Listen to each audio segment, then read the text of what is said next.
Here in just a moment, but our other top story this afternoon, a Marine on the US Marshals list of most wanted fugitives in the nation is expected to return to San Diego tomorrow to face a murder charge. The US Marshals Service just tweeted out this photo of 37-year-old Raymond McLeod in handcuffs.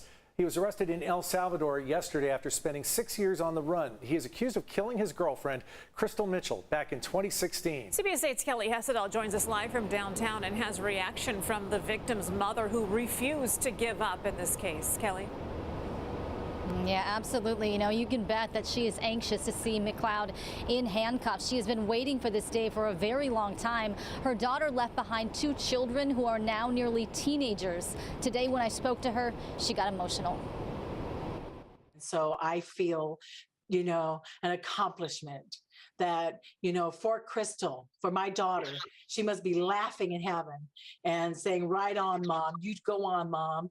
And that's been my motivation. It's justice for my daughter and my grandchildren, and justice. Catching him just brings that sense of relief and accomplishment that we did it, that I did everything I could for my daughter.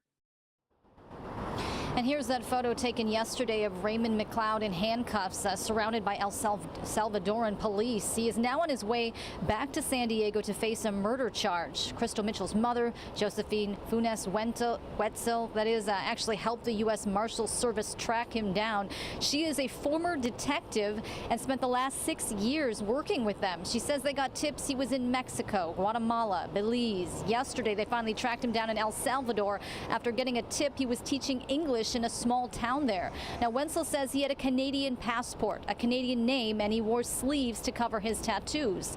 Her daughter, Crystal, was killed when she was just 30 years old. She's from Phoenix. She and McLeod were visiting friends in San Diego back in June of 2016 when she was found dead in an apartment. Now, McLeod was named the prime suspect. Wenzel says when authorities caught up with him yesterday, the former Marine and bodybuilder's appearance had changed. They found some aging man. They said he looked like he's 50-some years old and had a very hard life. And that's what we found. We found a coward.